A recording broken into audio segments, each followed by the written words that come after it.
অন্নপূর্ণা যোজনার আগস্ট মাসের কিস্তি কবে মিলবে তা নিয়ে বড় ঘোষণা করলেন মুখ্যমন্ত্রী শুভেন্দু অধিকারী। কতজন মহিলা 3,000 টাকা পাবেন, কারা এই প্রকল্পের আওতায় থাকবেন, কিভাবে অনলাইনে আবেদন ও পেমেন্ট স্ট্যাটাস চেক করবেন এবং কবে পর্যন্ত টাকা অ্যাকাউন্টে পৌঁছবে আপডেট জেনে নিন। দীর্ঘ অপেক্ষার অবসান হলো। অন্নপূর্ণা যোজনার আগস্টের টাকা কবে আসবে সাফ জানালেন মুখ্যমন্ত্রী শুভেন্দু অধিকারী। ফলে লক্ষ লক্ষ উপভোক্তা যারা টাকা পাওয়ার অপেক্ষায় ছিলেন তাদের মুখে ফুটল হাসি। মুখ্যমন্ত্রী জানিয়েছেন, এবার থেকে প্রতি মাসের দ্বিতীয় সপ্তাহে মহিলাদের অ্যাকাউন্টে ক্রেডিট হবে যোজনার মাসিক 3,000 টাকা। শুভেন্দু অধিকারী জানিয়েছেন, আগস্টের টাকা মহিলাদের অ্যাকাউন্টে ক্রেডিট হওয়া শুরু হবে 17 আগস্ট থেকে। নিয়ম মেনে যোগ্য মহিলারা ব্যাংকে টাকা পাবেন। তবে যারা সরকারের যোগ্যতার মাপকাঠিতে পাস করবেন না তাদের অ্যাকাউন্টে টাকা আসবে না চলতি মাসেও। তাই তাদের ফের কী করতে হবে তা এখনও স্পষ্ট নয়।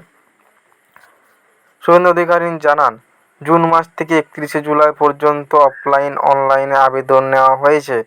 অন্নপূর্ণা যোজনার জন্য আবেদনকারীদের যাচাইয়ের কাজ করছে। ভেরিফিকেশন শেষের পর্যায়ে। 10 তারিখ ডিটেলস প্রেস কনফারেন্স করব দুপুর 2টোর সময় নবান্নে। আমরা এই মাসের 17 আগস্ট থেকে ভেরিফাইড অ্যাকাউন্টে মহিলাদের টাকা পাঠাবো। কারা কারা বিবেচিত হবে সম্পূর্ণ যাচাই প্রক্রিয়া বলে দেবে। এটা নিয়ে বিভ্রান্ত হওয়ার কিছু নেই। যারা মিথ্যে তথ্য দিচ্ছেন তাদের বিরুদ্ধে আইনগত ব্যবস্থা হবে।